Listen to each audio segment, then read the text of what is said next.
네, 국내 암호화폐 시장이 생겨난 후에 어제가 가장 혼란의 하루가 아니었나 싶습니다. 법무부가 암호화폐 거래소 폐쇄 방침을 내놓은 지 7시간 만에 청와대가 합의된 적이 없다면서 진화에 나섰는데요.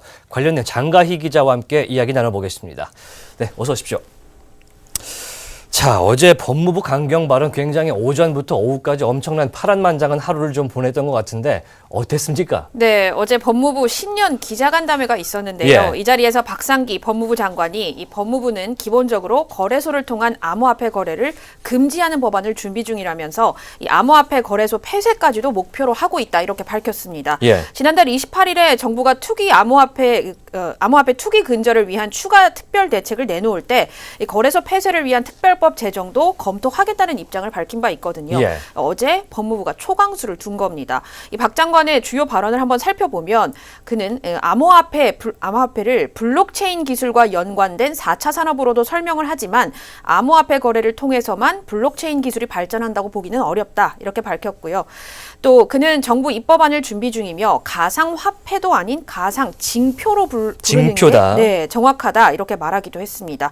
또한 암호화폐 거래가 투기, 도박과 비슷한 양상이라면서 이 김치 프리미엄이라는 신조어가 등장한 것도 한국 거래가 비정상적이란 해외 평가가 내려진 것이다 이렇게 말했습니다.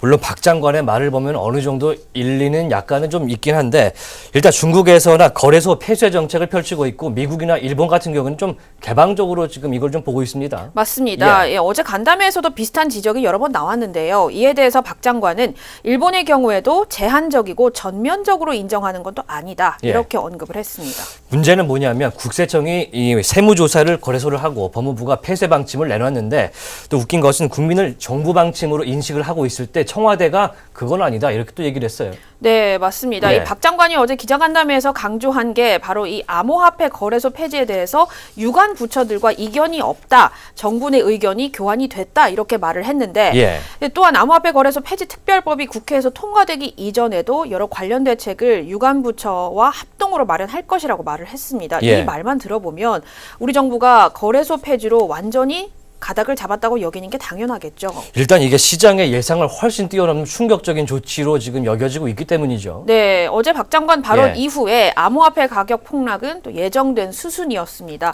이후 화가 난 투자자들은 청와대 홈페이지에 규제 반대 목소리를 수만 건 올리는 일이 발생하기도 했습니다. 네, 일단 최종국 금융위원장은 이 박 장관의 말에 수긍하는 모습을 보였는데 김동연 경제부총리는 또 그렇지는 않았어요. 네, 여기서 또 살짝 엇박자가 좀 났는데요. 그렇습니다. 네, 어제 최종국 금융위원장은 이 법무부 장관 말씀은 부처 간 조율된 말씀이시고 서로 협의하면서 할 일을 하고 있다 이렇게 조심스럽게 언급을 했습니다.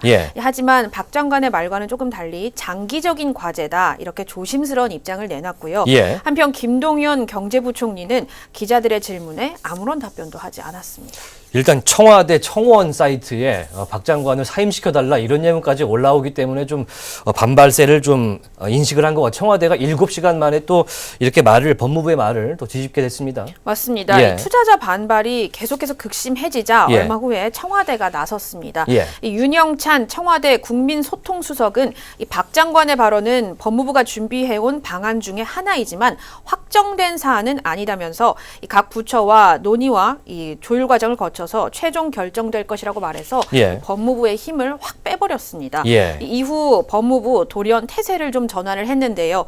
법무부는 오후에 이 가상통화 관련 법무부 입장이라는 문자 메시지를 기자들한테 보내서 지난달 28일 암호화폐 투기 근절을 위한 특별 대책에서 밝힌 바와 같이 정부는 모든 수단을 열어놓고 이 방안을 검토하고 있다면서 이 법무부는 거래소 폐쇄를 위한 특별법을 준비를 해왔고 추후 관계부처와 협의를 통해서 추진해 나갈 것이다. 이렇게 수위를 낮췄습니다. 일단은 법무부가 수위를 낮출 때 한 발자국이 아니고 반 발자국 정도만 좀 수위를 낮추긴 했는데 어찌됐든 간에 어제 거래소 폐쇄에 대해서 박 장관이 자신 있게 얘기를 한 것은 그만큼 이 거래소를 규제하는 쪽으로 가겠다 이런 얘기가 아닐까 싶은데요. 네, 맞습니다. 박 장관이 기자들 앞에서 초강수를 언급한 것도 아무래도 투기 광풍이 불고 있는 이 시점에서 개인들의 입을 피해가 막중할 것이기 때문에 여기에 주안점을 두고 과열된 시장을 잠재우려는 취지인 것으로 보이는데요. 정부 내 기류도 이를 규제해야 한다는 의견으로 많이 기운 게 사실이라고 합니다. 또 신한은행 같은 경우에도 이 정부 특별대책 발표에 따른 실명 확인 입출금 서비스를 도입하지 않기로 결정했습니다. 이 실명 확인 입출금 서비스 도입을 위한 시스템을 개발하기는 했지만 이 암호화폐 거래가 이처럼 사회 문제화되는 상황에서 이 암호화폐 거래를 가능하게 하는 시스템 자체를 도입하지 않는 것이 좋겠다고 판단을 했다는 게 신한은행의 입장이고요.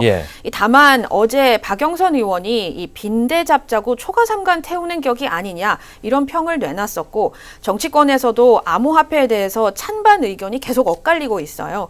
그래서 이만큼 거래소를 없애는 등 인위적으로 거래소를 아예 폐쇄하는 일까지는 발생하지 않을 거다. 이것이 바로 정치권의 목소리 그리고 법무부 등 유관부처의 의견들을 조금 더 수용을 해서 나중에 최종적인 의견이 나와야 하지 않나 이런 목소리가 나오고 지금 정부 있습니다. 내에서도 그렇고 국회의원 사이에서도 굉장히 의견들이 엇갈리고 있는 상황이기 때문에 무조건 규제할 것이다 이렇게 생각하기는 좀 너무 성급한 그런 판단이 아닌가 그런 생각이 듭니다.